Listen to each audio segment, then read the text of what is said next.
అందరికీ నమస్కారం.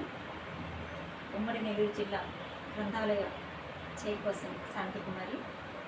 ఈరోజు నేను నెల్లూరు జిల్లాలోని జస్టిస్ ఎంఆర్ఏ అన్సారీ స్మారక గ్రంథాలయం మూలాపేటలో గ్రేడ్ 3 గ్రంథాలయాన్ని సందర్శించడం జరిగింది.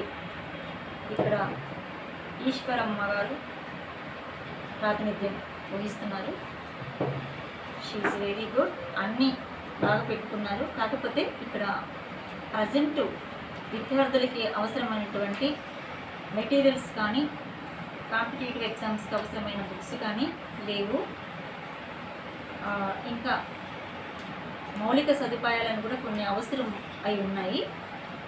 వర్షం పట్టడం వల్ల గ్రంథాలయం అంతా కారిపోయి చెట్లు మొలిచి ఆ వేర్లు అనేటివి ఏమైతే ఉన్నాయో అవి గ్రంథాలయం లోపలికి రావడం జరిగింది. ఆమె ప్రయత్నించింది. కొందరు డోనర్స్ దగ్గర కొన్ని వాటరు, బీరువా, ఫ్యాన్ లాంటివి కొన్ని డోనర్స్ ద్వారా కలెక్ట్ చేయడం జరిగింది. వాళ్ళ సహాయార్థం బాగా పనిచేస్తున్నారు. కాకపోతే గ్రంథాలయాలు అనేటివి అభివృద్ధి జరగాలి అంటే సిబ్బంది కూడా ఇలా యాక్టివ్గా ఉంటే గ్రంథాలయాలు అభివృద్ధి చేసుకోవచ్చు.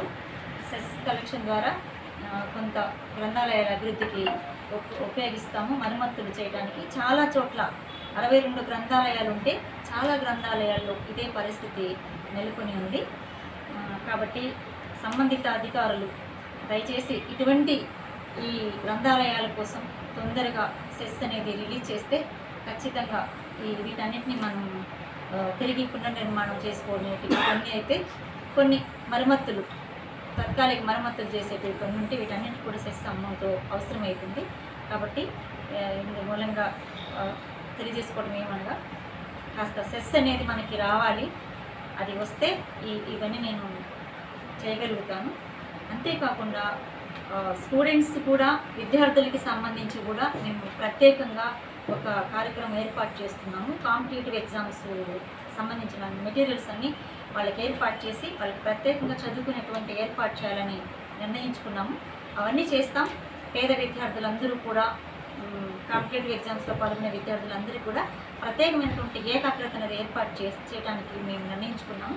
తప్పకుండా ఇవన్నీ చేస్తూ గ్రంథాలయాలని అభివృద్ధి పరుచుకుంటూ ఖచ్చితంగా 3 సంవత్సరాల్లో అన్ని గ్రంథాలయాల మీద కరెక్ట్ అయిన చర్యలను తీసుకుని అభివృద్ధి పదంలో ముందుకు నడిపిస్తామని తెలియజేసుకుంటూ నమస్కారం.